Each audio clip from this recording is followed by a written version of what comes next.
Welcome to YS Online. My name is Dice and I am here to teach you Japanese.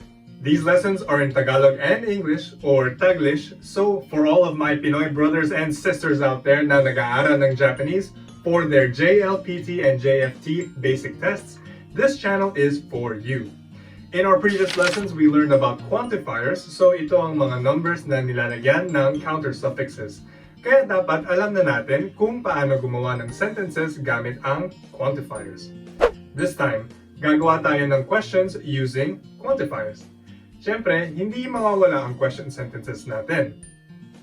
Ang mga interrogative or question word na gagamitin natin ay ikutsu, nang, at donogurai. Okay, isa-isay natin ito. Kapag magtatanong tayo ng kung ilan, ikutsu ang question word na ginagamit natin. So, let's say, orange o hitotsu kaimashita. I bought one orange. Bumili ako ng isang orange. Ngayon, tatanungin natin kung ilan ang binili mong oranges or how many oranges did you buy? Our question sentence would be, orange o ikutsu kaimashita ka? Don't forget to put the ka in the end of the sentence para gawin siyang question sentence. Next, we have nan counter suffix. Dudugtong si nan before the counter suffixes like something ning for people, as in nan ning, or how many people. Nan dai, as in how many objects or appliances.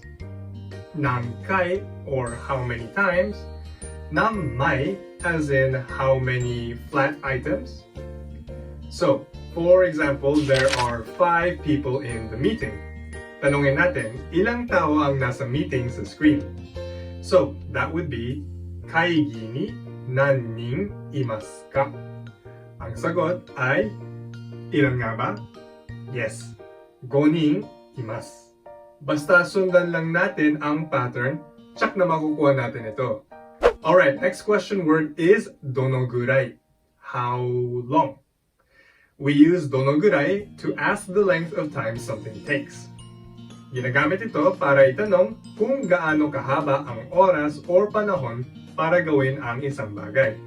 Halimbawa, gusto natin itanong, how long did you study Nihongo for?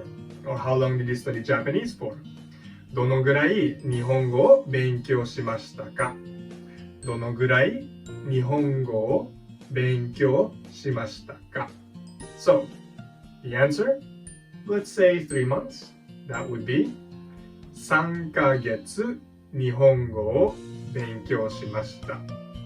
Remember, if we're talking about length of time, nauuna si quantifier. 3ヶ月を3ヶ月日本語を勉強しました.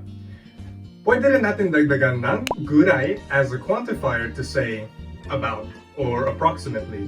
So yung sentence natin magiging 3ヶ月ぐらい日本語を勉強しました. So, kayo naman, try niyong gumawa ng tanong by filling in the blanks. How many bananas did you eat? How many people are in the restaurant? How long did you study Japanese for? Isulat natin ang sagot sa comment section sa ibaba para ma-check namin. Until next time, ja, mata ne!